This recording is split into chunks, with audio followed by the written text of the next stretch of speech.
My name is Ken Bishop. I'm 60 years old and I live in Gulfport, Mississippi. I'll give you a tour of my house. This is my front door, my living room, the dining room, my garage. Katrina just wasn't one of the regular storms that you have down here on the coast. This was probably the worst thing that's ever happened down here. It lasted to about 12 hours with the wind and rain and tidal surge. It came in fairly fast and it took just about everything with it when it went out.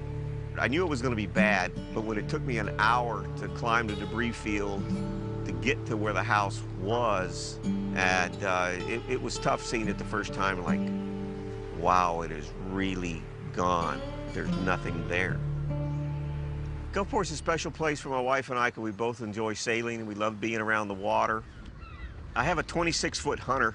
The motor on it doesn't have a generator where it keeps the battery charged, so when we go out sailing, whatever charge I have on the battery or however long that we stay out, that's the charge that I have to deal with.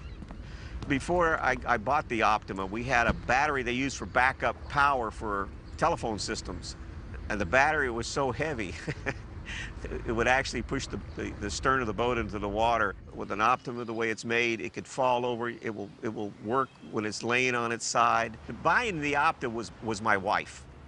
She went to the battery place and told them we needed a battery that's going to last us out there. My husband's always worried about the charge. He's this, that, and the other.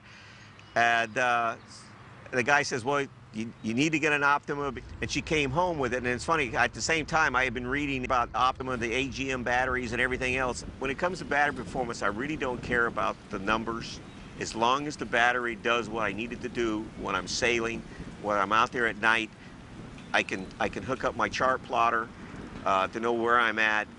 When I turn the running lights on at 2 o'clock in the morning because we got a storm coming in, and I know I'm going to have running lights when I dock, that's what's important to me. Before the storm, the battery was actually right here on a shelf. When I got back, it was laying on the concrete, and I figured, well, it's been under about 8 to 12 feet of water, salt water, and it's not going to be any good, so I just left it alone. We knew we had to get another battery for the boat, and my wife says, look, let's take the battery, we can take it where we got it and trade it in and get another one. Says maybe get a couple bucks for it. When I got there, the battery place was closed. I took the battery to the boat. I was going to spend the night on it, and just for the grins of it, I put a battery checker on it, and after almost 4 months, it had a full charge. The status of my battery today is that I still use it. I still haven't had any problems with it, and it's still never run out of juice on me. I still depend on it. They've got a customer for life.